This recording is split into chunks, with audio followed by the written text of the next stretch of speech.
You ever had a morning where the air itself just feels off, like it's holding its breath waiting for the next thing to go wrong?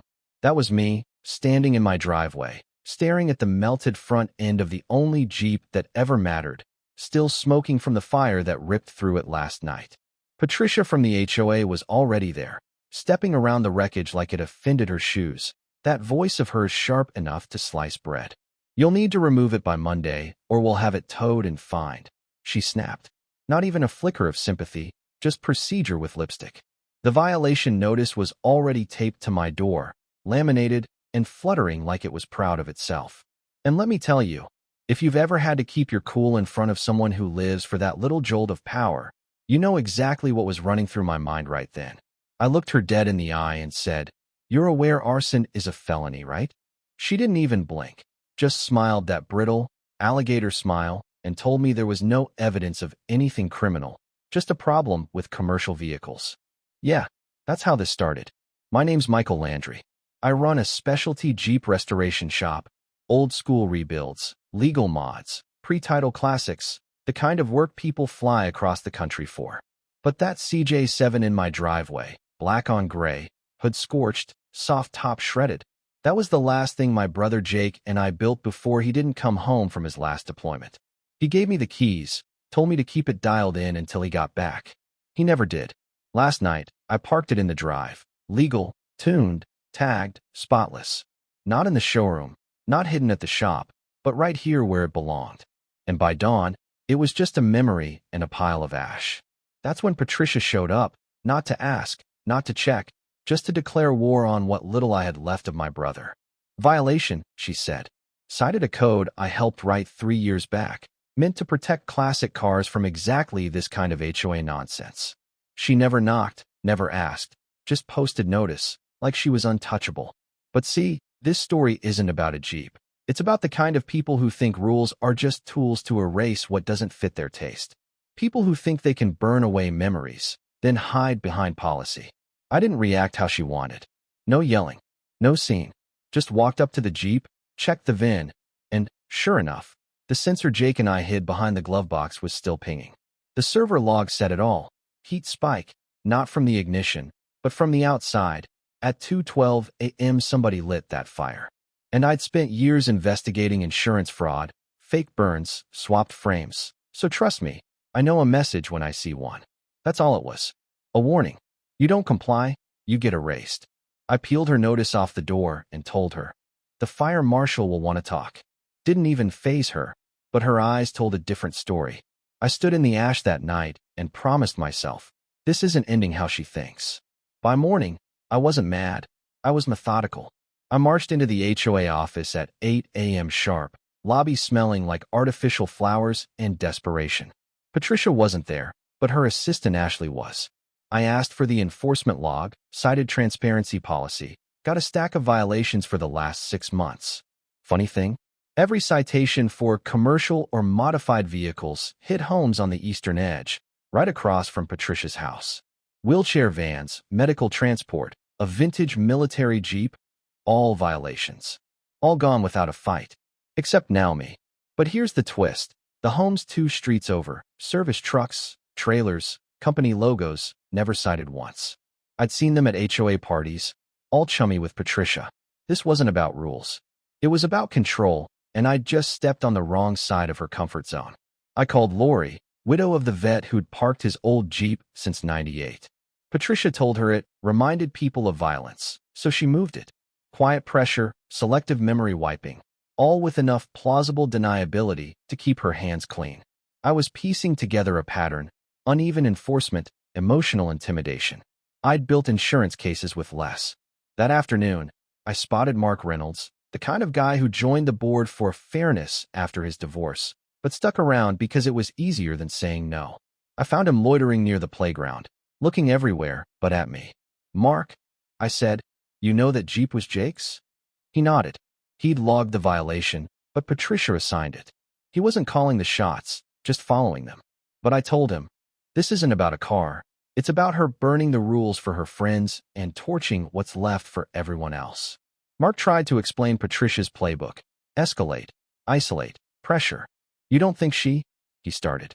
I just let him stew in it. You're the only board member with access to memos, I said. I need someone to tell the truth. He didn't say yes, but he didn't say no either. Then the next public notice appeared, bigger, bolder, posted at the pool, warning everyone my Jeep would be towed. A show of force. She wanted to humiliate, make it public. But she didn't know I'd already sent the packet to the fire marshal, logs and all. Insurance, too. With a vehicle like that, it's not just a claim, it's an alarm bell. I saw Patricia across the pool deck. Planning the parade already? I asked. She kept her mask up, but her grip on that clipboard told the truth. You're escalating this, she accused. No, I said. You escalated it when you made it personal. Neighbors watched. She told me I was letting sentiment cloud my judgment. I told her she was targeting a legacy, not a junker. And the board had no power over criminal investigations. It was a standoff, right there on the pool deck, and you could feel the room tilt. I didn't move the Jeep. I let the investigation play out. A few days later, I was standing in a forensic lab, staring at the mangled steel Jake had overbuilt, now warped by fire but still holding together. The tech, Connor, confirmed it. Accelerant from the outside, burn patterns up from the passenger side. Not the battery, not wiring. The sensor log proved it. Somebody lit it, Connor said. That's when I knew for sure. Patricia and her board weren't just enforcing, they were erasing. I looped in their field investigator, started the formal claim. This wasn't a civil spat anymore. At the fire marshal's office, investigator Dana Cortez laid it out. You're not law enforcement, but this packet is thorough. I told her, I've built fraud cases for years. I know targeted arson when I see it.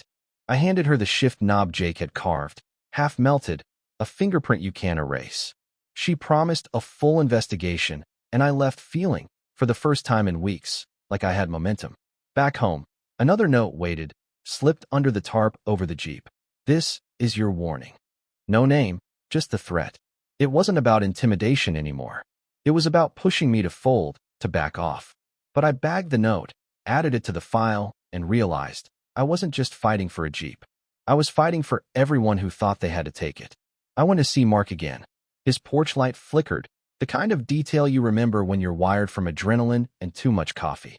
He let me in, handed me a manila envelope, a pre-board memo from Patricia, yanked back after sending, but not before he downloaded it.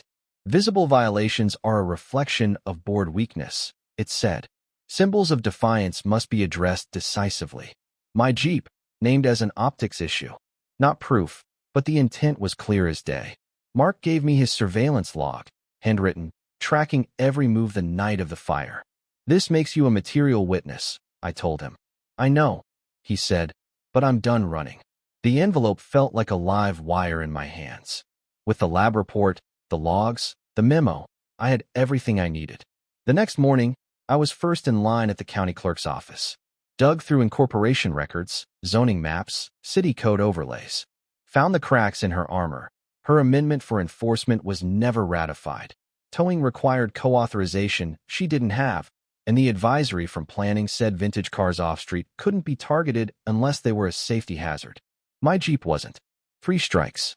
I sent everything to Dana at the fire marshal's office.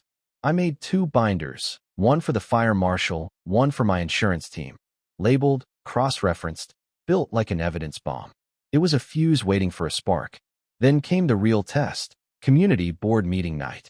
Room packed, neighbors squeezed into folding chairs, faces set, tired of being bullied. Patricia sat at the head, looking like she still owned the place. Vehicle compliance, she started, smooth as ever, until I stood up with the binder and called her on the record. This isn't a misunderstanding. This is unlawful enforcement and criminal retaliation. Mark stood too, read the memo out loud, logged the activity, put it all in the open. Karen from 2 houses over added. My son's wheelchair van got cited 3 times. I never said anything, but I should have. Patricia tried to brush it off, but her power was already slipping. The vote of no confidence hit like a thunderclap. Neighbors seconded, then clapped, then just watched as she stood, alone, for the first time. She didn't speak, just left. 2 weeks later, the fire marshal's report hit. Deliberate ignition, accelerant, arson confirmed. Insurance went after the HOA for negligence. Patricia resigned in a single-line email. No goodbye, no defense. Restoring the Jeep took a month. The shift knob stayed, melted and all. I parked it on the clubhouse lawn at the next meeting. No more threats, just nods, and for the first time, a sense that maybe, just maybe, we'd reset the balance. I didn't run for the board. I filed an amendment. No enforcement without outside review. It passed, every hand in the room raised. The same people who tried to erase a legacy just made it bulletproof. On Sunday, I took the Jeep up to the ridge, just me, the engine, and the ghost of every memory Jake and I ever built into that frame.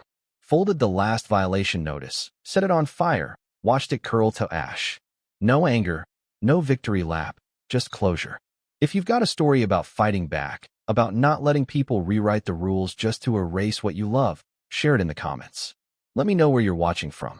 Sometimes they come for your yard, sometimes your Jeep, but sometimes they pick the wrong damn driveway.